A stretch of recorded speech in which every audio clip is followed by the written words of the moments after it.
Hey everyone, welcome to another explainer. I am absolutely thrilled you're here today because we're looking at something truly beautiful and honestly a little bit mysterious. We're going to spend the next 7 minutes building a wholesome, really comprehensive understanding of the hidden mechanics inside Rumi's poetry. We're going to look right under the hood of his words to see how they actually work. If you've ever read a line of Rumi and thought, wow, that is stunning, but what does it actually mean? Well, you are in the exact right place. Okay, let's start right at the heart of the problem. Why does Rumi rely so heavily on all these symbols instead of just, giving us plain facts? It's a really great question. Because the truth is, reading Rumi totally literally is just a fast track to frustration. If you try to read his poems like a standard textbook, his writing starts to feel vague, overly mystical, or honestly, just plain confusing. But Rumi isn't hiding his meaning behind symbols just to be difficult. He uses them because some truths are just too alive, too layered, and too shifting to fit inside a simple, plain statement. Okay, let's dive into this. Here is our map for today. First, beyond literal meaning. Then, the logic of living images. Third, reading poems like a map. And finally, becoming an interpreter.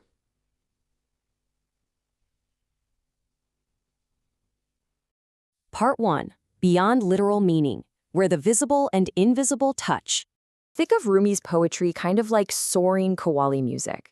If someone tried to explain that music to you using only technical chord progressions, you'd completely lose that rising feeling in your chest, right? Well, when we try to flatten Rumi's text into strict dictionary definitions, we lose the rhythm, we lose the music. And this brings us perfectly to our anchor quote, "The symbol is where the visible world and the invisible world touch." His symbols, like a candle, a garden, or a bird, they aren't just giant puzzles you solve once and throw away. No way. They are living doorways. They're unique containers that allow a feeling, an idea, and deep spiritual insight to all move together at the exact same time. Moving right along. Part 2, the logic of living images, movement, tension, and transformation. Now, what's really interesting to see here is the clear contrast. In ordinary language, a word points to a fixed thing, and that surface meaning is usually enough. But in Rumi's poetry, meaning shifts with context. An image points to an experience, and the surface is really just the starting line. Take an image like wine. In ordinary everyday language, wine is just a beverage. But if you read it literally in Rumi, you completely miss the poem. Rumi isn't describing a drink. Actually, scratch that. It's more like he's describing an entire state of transformation. Wine alters perception, it loosens restraint. It makes the hidden feel incredibly near. And he takes this a whole step further through the tension of opposites. A signature feature of a Rumi image is that it holds contradictions right up until they spark into insight. Take a door, for example. A door is both a barrier and a passage, simultaneously. It blocks a space, but it also makes entry possible. Rumi loves images that do two things at once. They separate and connect, they conceal and reveal, they wound and heal, they empty and fill. He doesn't want to just erase contradiction. He uses it to show us the actual structure of spiritual life itself. This is absolutely perfectly captured in one of his most famous symbols, the reed. In his work, the reed is not just a plant you find by the water. It is a condensed journey of a body completely emptied of itself, separated from its source in the riverbed, and made into a musical voice by loss. Rumi's images are fundamentally built around relationships. Just like a reed needs breath to sing, a mirror needs a face to reflect, a moth needs a flame. An image in Rumi isn't just an isolated object, it's a whole root of connection.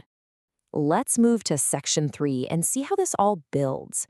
Reading poems like a map, tracking the route of inner experience. So when we finally realize these images are routes, it's a real game changer. Reading his poems becomes way less like translating awkward sentences in a foreign language and much more like navigating your way through a dense, familiar city. You don't stand at a corner and ask, what does this intersection literally mean? You ask, what does this intersection do to my route? That is exactly how we must read Rumi. His poems have map coordinates. We have the seeker, who feels a lack, the beloved, drawing the seeker forward, the obstacle, delaying that union, the turning point, where perception completely shifts, and finally, the arrival, or the loss. So next time you see an image in his work, don't ask what it literally is. Ask yourself, what position does this image occupy in the movement of the poem? And that movement usually walks us through a very specific change in state. We start with separation, we move into pressure and ache, then an encounter with an image of love or fire, which leads to a profound shift in perception, and it all ends in the recognition of a hidden pattern. It's so much like steeping tea leaves in hot water. At first, the water and the leaves are totally separate. But give it some time and heat, or pressure, and suddenly the color spreads. A completely new flavor arrives.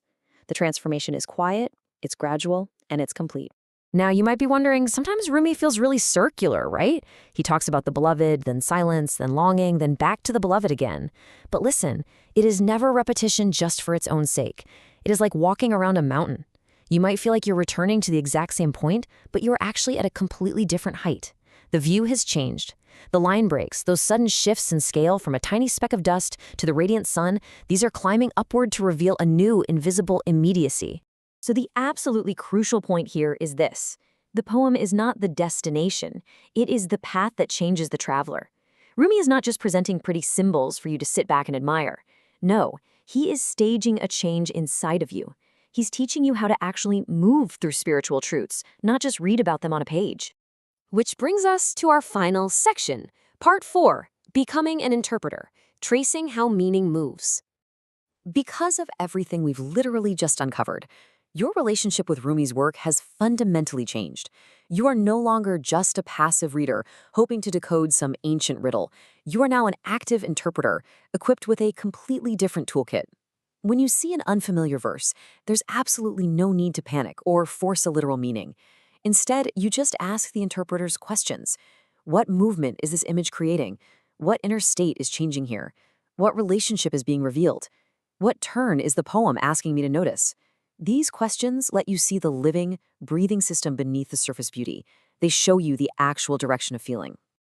And that, my friends, is the ultimate takeaway of our 7-minute explainer today. In Rumi, meaning is never just sitting still. It is always traveling. The images are simply the mechanisms by which invisible experiences become readable to us. So I'll leave you with this final exciting thought.